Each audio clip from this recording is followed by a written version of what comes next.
Vegas in the Middle East. Genesis chapter 18, verse 17. Genesis chapter 19, verse 29. Should I hide my plan from Abraham? The Lord asked. But God had listened to Abraham's request and kept Lot safe, removing him from the disaster that engulfed the cities on the plain. Take the worst of gambling obsessed Las Vegas, drug crazed Amsterdam, and the sex crazed red light district of Bangkok. Now roll them all together. That will approximate the reputation of Sodom and Gomorrah. In fact, things were so bad that God decided to take action against the cities. Abraham pleaded with God to halt his plans as long as 50 righteous men could be found in these evil cities. Then Abraham and God negotiated, bringing the final number down to 10. As chapter 19 shows, Abraham was being overly optimistic and hoping that 10 righteous men might be found in Sodom and Gomorrah. When God sent 2 angels to inspect the city of Sodom, Abraham's nephew Lot asked them to stay in his house for the night. A rowdy gang, Genesis chapter 19 verse 4 says, all the men of Sodom, young and old, gathered outside the house and demanded that Lot bring out his guests so the mob could have sex with them. This is where we get the term sodomy. Lot had the decency to protect his guests, but his despicable response was to offer the men his daughters instead. God had now had enough. Enough!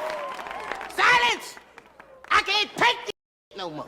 He bombarded Sodom and Gomorrah with fire and sulfur, reducing these evil cities to piles of smoldering ash. God mercifully allowed Lot and his family to escape the destruction, but they were reluctant to leave. Finally, the angels had to take their hands and all but drag them out of the city to safety. As they fled across the desert, Lot's wife wanted to take one last look back, even though she had been commanded not to. She knew she would miss her old home. As soon as she turned back to look, she turned into a pillar of salt. Even an evil culture can feel like home to folks who grow accustomed to it.